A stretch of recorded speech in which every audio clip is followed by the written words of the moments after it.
بسم الله الرحمن الرحيم. مساء الفل عليكم. النهاردة هنعمل كبسة سعودي بس برز مصري. هتعجبكم جدا بالرز المصري. انا عن نفسي بحبها اكتر من البسمتي.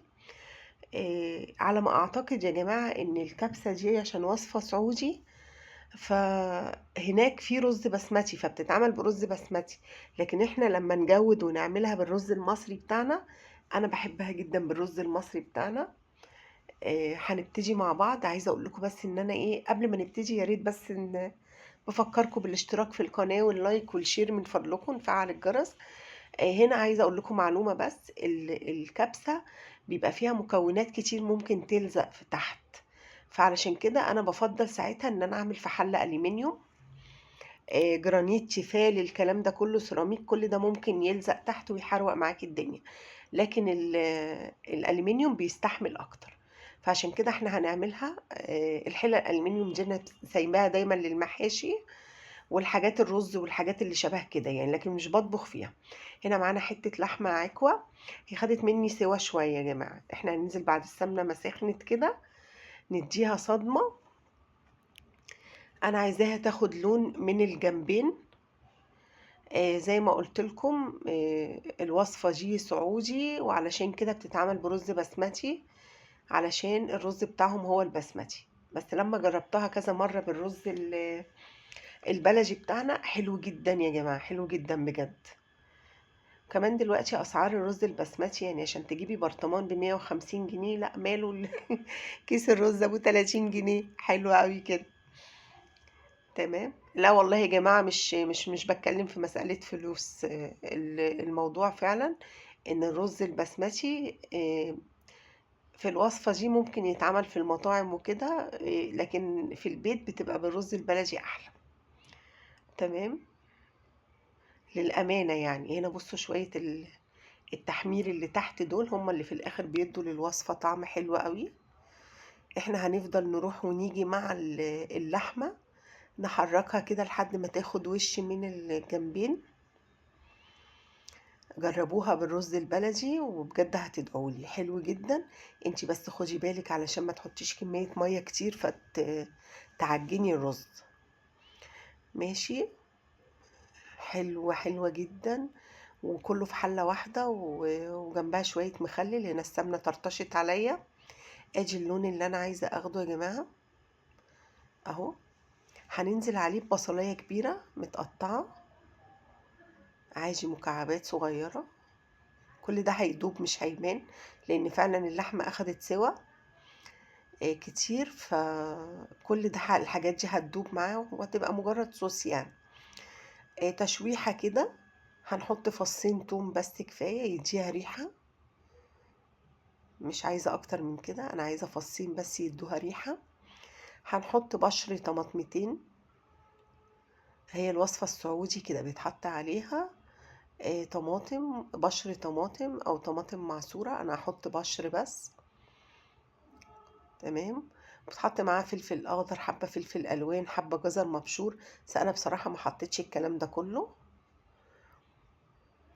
هنا خلاص بقى هنزود الميه يا جماعه. انا جنبي البويلر الميه مغليه فيه، فهنزود الميه اللي هو شويه شويه. مش عايزه اغطي اللحمه بالميه علشان ما تقلبش اللحمه مسلوقه.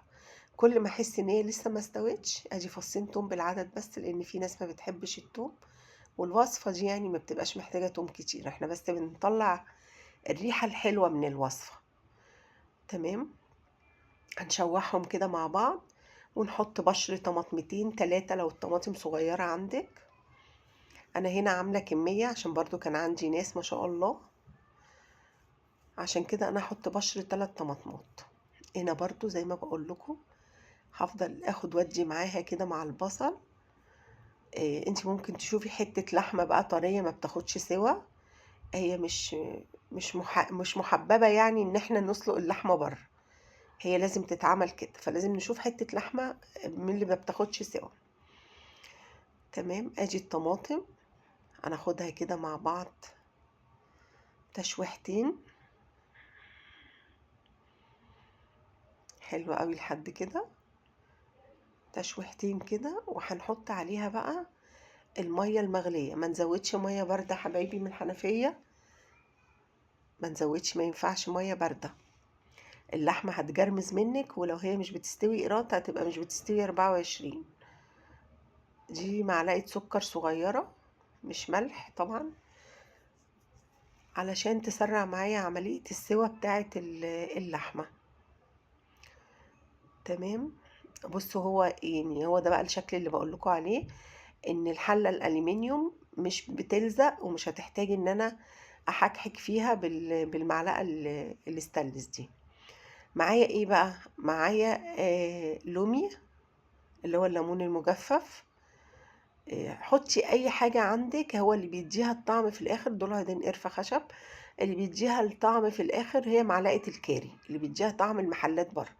انا طبعا ما عنديش كركم، فما اهتمتش بالكركم لان هي لونها احمر من الطماطم، فالكركم مش هيأثر. بصوا، رشة كده قرفة.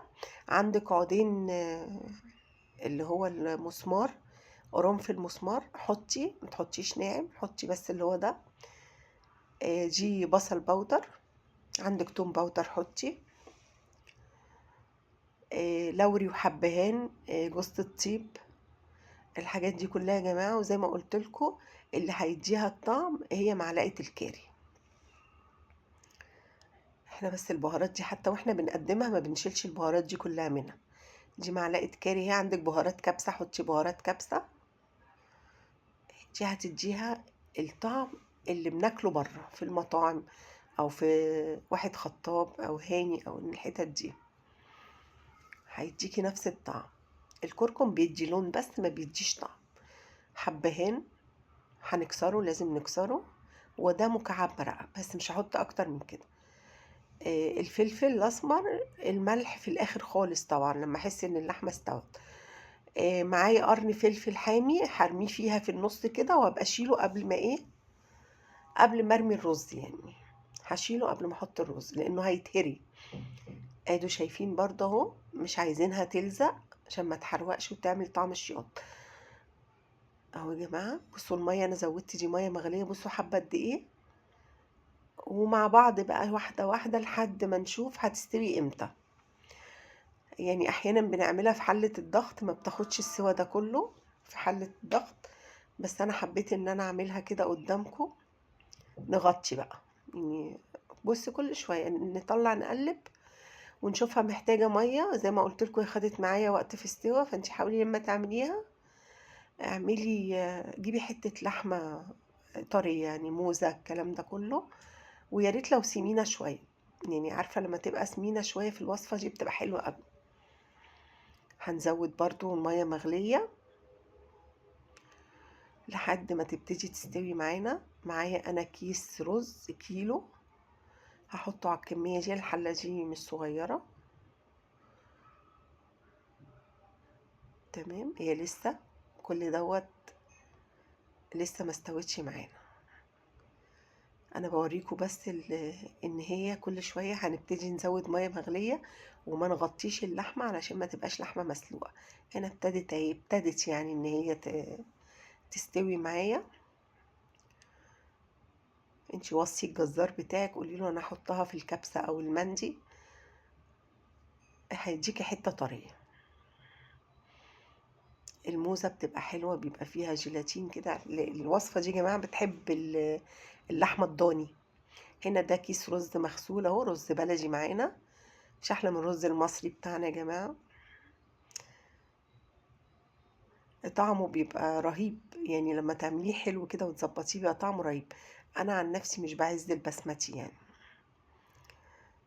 هنا الولاد عندي بيحبوا الرز البسمتي برضو، بس انا بعز الرز البلدي. وفي الوصفة دي كمان ناخد بالنا بقى من ايه، في هنا لحمة وفي حاجات محطوطة مع اللحمة، فمش عايزين ان هو يعني المية، الحاجات دي كلها واخدة حيز كبير مع الرز. فعايزين لما نزود المية ما نزودهاش كتير، لان الرز ممكن يتهري. انا ما بحطش بالعيار، يعني انت مثلا الكيلو الرز ده 3 كوبايات ونص، انت حطي 4 كوبايات. لكن انا بالسنس كده بعيني بعرف ان انا حطيت ميه قد ايه والرز بتاعي قد ايه. تمام. فانتي بالعيار يكون احسن لك. شوفي كيلو الرز 3 كوبايات ونص أو 4 كوبايات بيعمل معاكِ، زوّدي عليهم نُص كوباية مَيّة وخلاص. طبعًا أنا مش هاسيبها تغلي كده لوحدها. يالّا يا حبايبي بافكّركم بالاشتراك واللايك لو الفيديو عجبكم. أنا مش هاسيبها بقى على النار كده، لأ، أنا هافضل أقلِّب فيها رايح جاي، وأوطّي عليها خالص شمعة لمّا تبتدي تشرب المَيّة. وبالهنا والشفا يا جماعة، ويا رب الوصفة تكون عجبتكم، هي فعلًا طلعت حلوة جدًا، بجد طلعت قمر زيكم كده. يا رب تكون عجبتكم، ويا رب ما تنسوش اللايك والاشتراك في القناة، وشكرًا يا حبايبي وباي باي.